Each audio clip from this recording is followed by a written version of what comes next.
The village of Allen is in the south end of Wicomico County. The population is just over 200, but the history in this community runs deep and wide. In fact, there are two historical markers within Allen, one for Friendship United Methodist Church and Allen African American School, the other for Asbury United Methodist Church, which is just a mile away. And soon there will be another. A 22-acre plot of land along South Upper Ferry Road once belonged to Thomas E. Polk Sr., a post-Civil War era Buffalo soldier. His granddaughters and Maryland historians are working to use that land to bring the story of these soldiers to Delmarva. A tattered black and white photo shows Althea Chandler and her two sisters in front of their grandfather's home. That home is gone. What was built in its space barely standing. What lies beneath is living history. Myself and my two sisters, Deborah Scott and Relina Fields, are the joint owners of this property. Their grandfather, Thomas E. Polk, started purchasing the property in 1892. It's been in our family for 121 years. It wasn't until 2021 that Althea had a dream of what they should do with the property. And I told them about it, and they said, yeah, sounds good. You see, Thomas Polk was a Buffalo soldier. He was born in 1860 in Allen. He was born a free man. His parents were free. And he left this area at the age of 21 and joined the United States Army in 1882. The Buffalo Soldiers were formed in 1866. Of course, he enlisted in Baltimore, and then he went out west.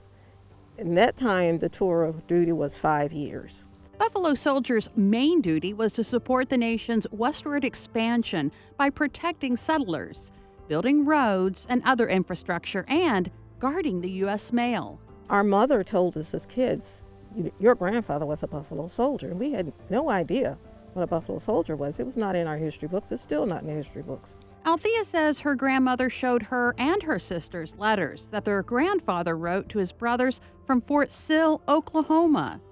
In the letters, he talked about seeing Sitting Bull as he was held captive. In 1892, when he was discharged after his second enlistment, that's when he started purchasing this property. And it's 25.5 acres, including the woods behind us, and across the road there's a pond which is like the size of a football field. As an adult, Althea sought to learn more about the Buffalo Soldiers. I truly did not understand the importance of the Buffalo Soldiers until I joined the Buffalo Soldiers Association in 1998. All I knew was that grandfather fought out west and had seen Sitting Bull. That brings us back to the property and Althea's dream, to make this a living history site. In fact, Althea thinks it's the duty of her and her sisters to ensure the Buffalo Soldier story is told. We need to use this property in a very positive way, and we want to make sure that not only our neighborhood but Maryland and the country know that people from this area went out and served as Buffalo soldiers, and they helped form this nation. The work has already begun. A walking trail called Hattie's Trail in honor of the girl's grandmother cuts through the woods on the property.